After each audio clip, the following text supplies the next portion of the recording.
1993. A German engineer sends a small robot into a shaft no human can fit through, deep inside the Great Pyramid of Giza. The robot crawls 65 meters up a narrow, pitch-black channel barely 20 centimeters wide. The air inside is stale and motionless, sealed for millennia. At the end of the shaft, the camera catches something no one expected. A polished limestone door, smooth, precisely fitted, with two corroded copper pins protruding from its surface, sealed. Nobody knows what's behind it. The engineer's name is Rudolf Gantenbrink. His robot is called Upuat II, Egyptian for opener of the ways. And the footage he brings back should have changed everything we know about the pyramid's interior.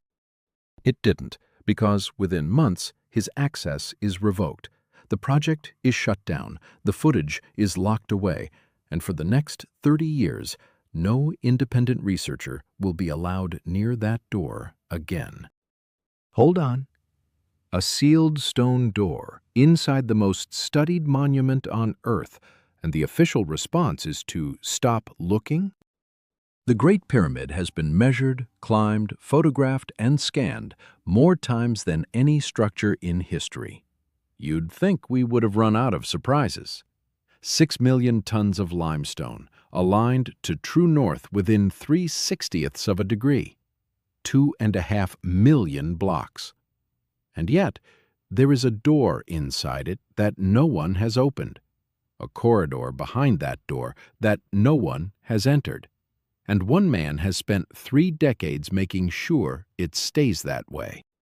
That man is Zahihawass, former Secretary General of Egypt's Supreme Council of Antiquities, the most powerful gatekeeper in the history of Egyptology. And his involvement isn't a biographical footnote, it's a pattern that repeats across 3 decades, 3 technologies, and 3 independent teams. Let's look at the numbers. Gantenbrink's robot reaches the door, March 22, 1993. The footage is extraordinary. A smooth block fitted into the shaft with millimeter precision. 2 copper handles that have turned green with age. No one has ever seen anything like it inside the pyramid. The German Archaeological Institute in Cairo, Gantenbrink's institutional sponsor, celebrates. Then the response begins. Hawass publicly dismisses the find, April 1993. He calls it nothing new. Gantenbrink's permit is not renewed, late 1993. The footage doesn't air publicly for years, and the shaft itself? Reclassified, not as a passage, not as a corridor, as an air vent. The curated story, its ventilation, a channel built to let air into the Queen's chamber. Nothing to see, move along. An air vent, sealed with a stone door, with copper fittings. 65 meters from the chamber it supposedly serves. An air vent that no air has passed through in 4,500 years. An air vent that someone bothered to seal with precision masonry, the same quality as the casing stones on the exterior. That's not ventilation, that's a lock. And if it's a lock, what's behind the door? But that's not all. It gets worse, because the door wasn't the last thing to be found inside the pyramid. It was only the beginning. And what came next was even harder to dismiss, because it wasn't a camera image. It was physics. 2015.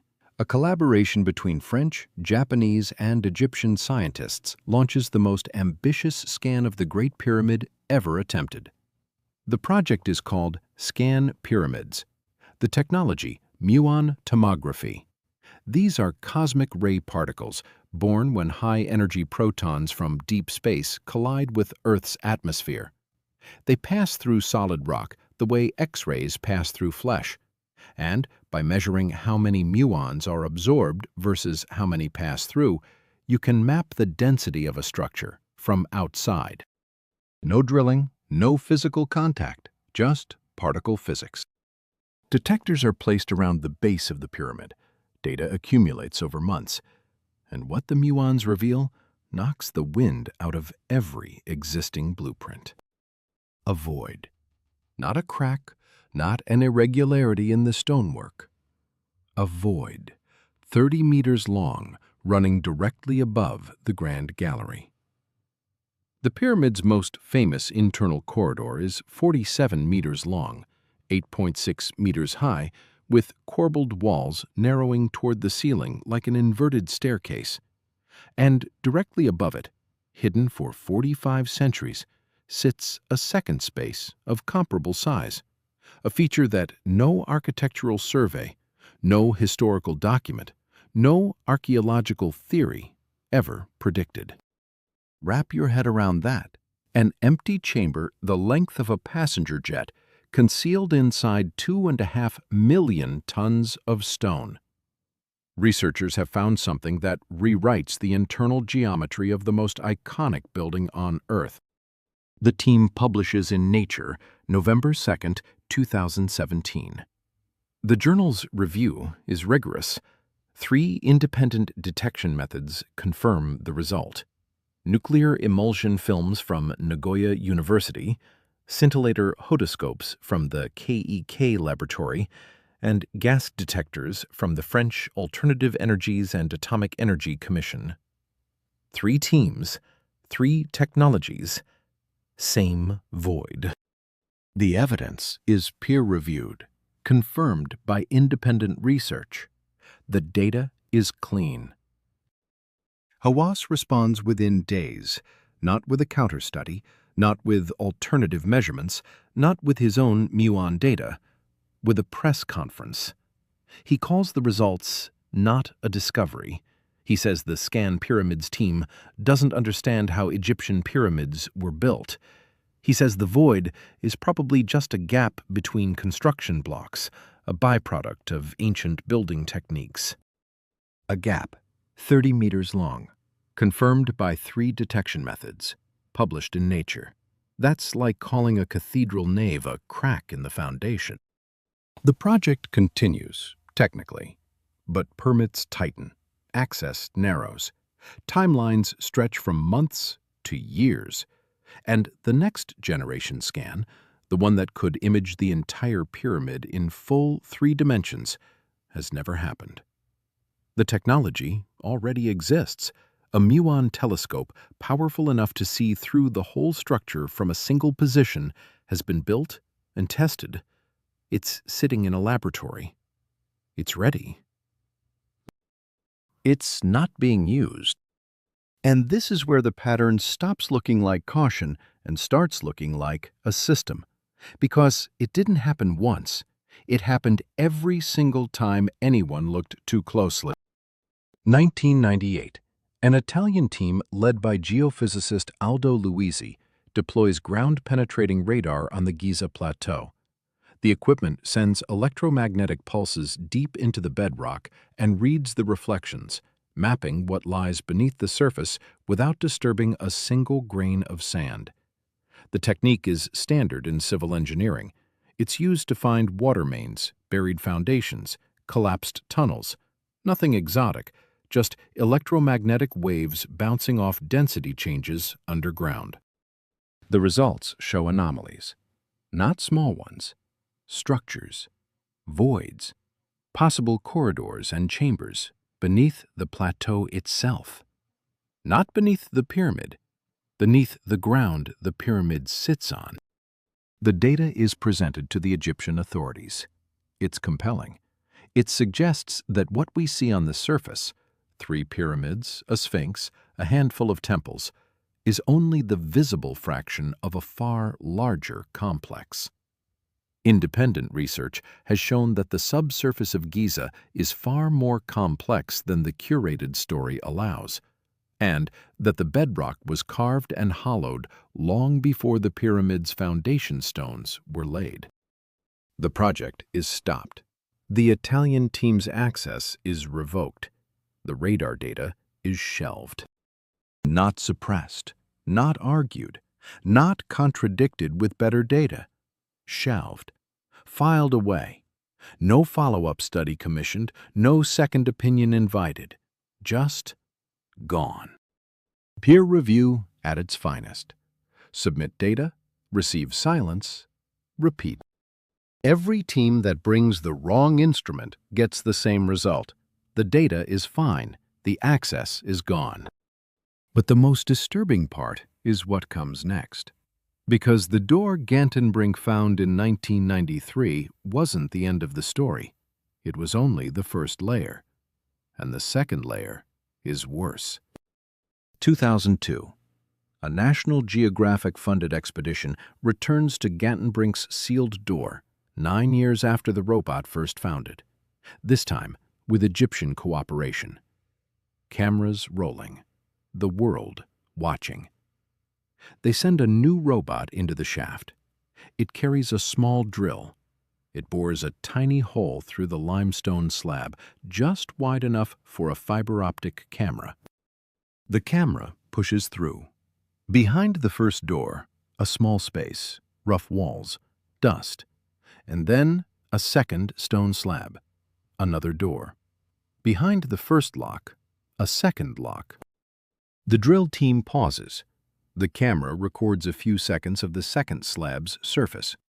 Then the feed cuts. The expedition ends. The footage that airs shows the excitement of drilling through the first block, the tension of the camera entering the space, the dramatic pause. The second slab gets a brief mention. What lies beyond it? Nothing. The results are presented as inconclusive. The shaft is sealed again. It has not been revisited since. 2 decades, 1 drill hole, 0 follow-up. Quite the investigation. 2 doors, 2 seals. Inside a structure that the accepted narrative calls a tomb. Specifically, inside shafts that Egyptologists classify as ventilation channels.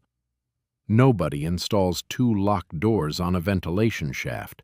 Nobody machines a limestone slab with copper fittings, seals it into a 20-centimeter channel with precision masonry, and then builds a second identical barrier behind it for air circulation.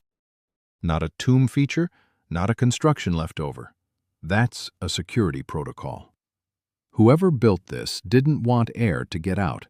They wanted something to stay in.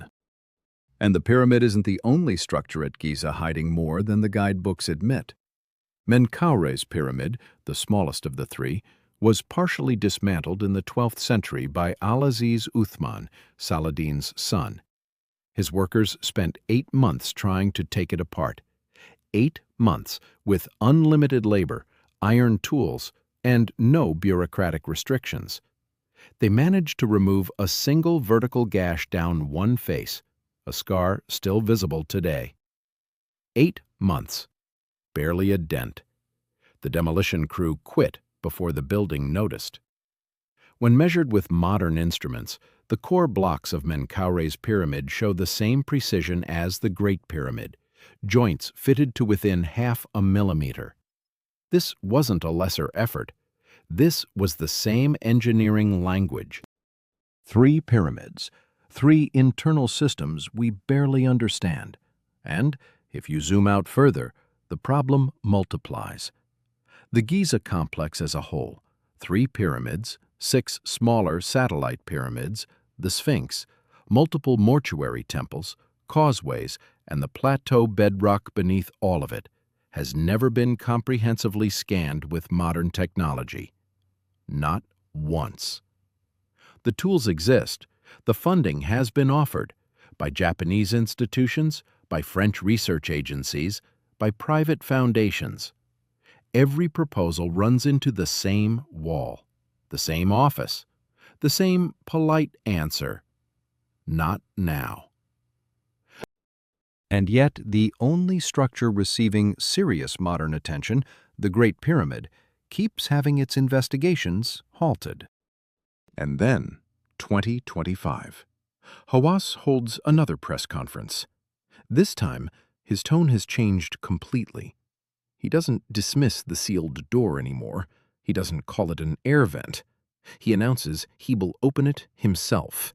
His own team, his own timeline, his own cameras. He calls it the discovery of the century before the door has even been breached. 30 years after blocking Gantenbrink, 8 years after freezing ScanPyramids, and now the same man stands at a podium and promises he'll be the one to reveal what's inside. The question was never what's behind the door. The question is, who gets to control the answer? We need to stop here, because there's one document that's always cited as the definitive proof that the Great Pyramid was built by Pharaoh Khufu's workforce. It's called the Diary of Merer, written on papyrus, discovered at Wadi al-Jarf, an ancient Red Sea port, in 2013 by French archaeologist Pierre Tellet. Carbon dating puts this at roughly 2560 BC, right in the accepted time frame for the pyramid.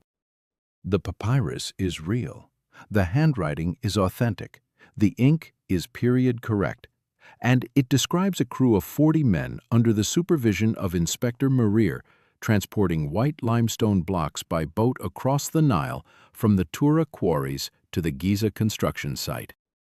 Transporting, not quarrying, not cutting to precision, not designing a structure whose base is leveled to within 2.1 centimeters across 230 meters, not calculating the angle of ascent, 51.84 degrees, held constant across all 4 faces to an accuracy that modern surveyors describe as troubling. Not lifting 9 granite slabs, each weighing between 25 and 80 tons from Aswan, 800 kilometers to the south, and hoisting them 60 meters into the king's chamber. Not engineering a corbelled gallery 47 meters long with 7 successive overlapping courses that has stood without mortar for 4.5 millennia and still maintains structural integrity today. 40 men in charge of the gift wrap, not exactly a construction crew. Merer's diary is a shipping receipt, a logistics record. It documents one crew, one route, one type of stone. The casing blocks, the outer skin, the wrapping paper. Let that sink in. The only written record ever linked to the construction of the Great Pyramid describes moving the packaging, not building the product. And the geological record makes this even clearer. Spectral analysis reveals that the casing stones are Tura limestone, fine-grained, bright white, quarried across the Nile. The core blocks are rougher, heavier, local Giza limestone, a completely different material cut from quarries less than a kilometer away. 2 supply chains, 2 different types of stone, and Merer's 40 men handled only one of them, the lighter, prettier, less structurally critical layer. Not a single line about the 2.3 million core blocks. Not a word about how they were cut. Not a syllable about how they were stacked to a precision that rivals modern laser-guided construction. Calling this a construction record is a lie. It's a waybill, a delivery note for the cosmetic layer, and yet it's presented in every documentary, every textbook, every museum display as the definitive proof that we know who built the Great Pyramid and how. That's not archaeology. That's a press release. You'll say they recorded what they knew. Each crew documented its own task. Fine, then explain this. The ancient Egyptians were the most meticulous record keepers in the ancient world. They documented every harvest yield, every flood level on the Nilometer, every military campaign down to the number of captives and the names of captured towns. They documented the barley in the granaries and the sandals distributed to quarry workers. They wrote down court proceedings, cattle counts, offerings to minor deities, even disputes between neighbors over a stolen goat. This discovery is documented in thousands of surviving papyri, an administrative record so thorough that historians can reconstruct the daily life of a stonecutter, his beer ration, his rest days, the name of his foreman, and about the greatest construction project in human history, the one that would define their civilization for 5,000 years? Nothing. No architectural plan, no engineering specifications, no stress calculations, no architect's name, no supervisor's report, no ceremony of completion, no pharaoh boasting about the method, and Khufu was not known for modesty. The Egyptians inscribed victories on temple walls that hadn't happened yet. But for the pyramid, silence. Physics is against the accepted version. Because you can't have a civilization that obsessively documented goat theft and beer rations and simultaneously produced zero records for a 6 million ton project requiring precision to the millimeter. Unless someone else engineered it. Or unless at some point in those 45 centuries, someone decided which records survived and which ones didn't. And that brings us back to the door, and to the pattern that runs through every year, every instrument, every team that tried. 1993, Gantenbrink's robot finds a sealed passage deep inside the pyramid. His permit is not renewed. Access revoked. 1998, Italian radar detects underground structures beneath the plateau. The team is expelled from Giza. Data shelved. 2002, a National Geographic drill finds a second sealed door behind the first. The project ends without explanation. 2017, ScanPyramids detects a 30-meter void confirmed by 3 independent particle physics labs. The project freezes. 2025, the man who blocked all 4 announces he will open the sealed door himself on his terms with his cameras. 5 incidents, 5 technologies, 5 independent teams from 5 different countries. Every single one produced data that challenges what every documentary repeats. And every single one was stopped, not by counter-evidence, not by better science, not by a competing discovery, by permits, by access, by the machinery of institutional control. The evidence points to something uncomfortable. Not a conspiracy of thousands, not aliens, not a mystical brotherhood guarding ancient secrets by candlelight. Something far simpler and far more human. One institution, one bottleneck of permits and press conferences, and a 30-year pattern of reclassifications, access revocations, and carefully timed announcements that ensures the only version of the Great Pyramid's story that reaches the public is the version that one office approves. A sealed door, a stopped robot, a muzzled telescope, a papyrus that describes deliveries presented as a blueprint, and one man who spent 30 years making sure no one with the wrong instrument and the wrong questions gets close enough to produce an answer he can't control. This isn't secrecy. This isn't even incompetence. This is administration. The door inside the Great Pyramid isn't ancient. It's bureaucratic. And it's still locked.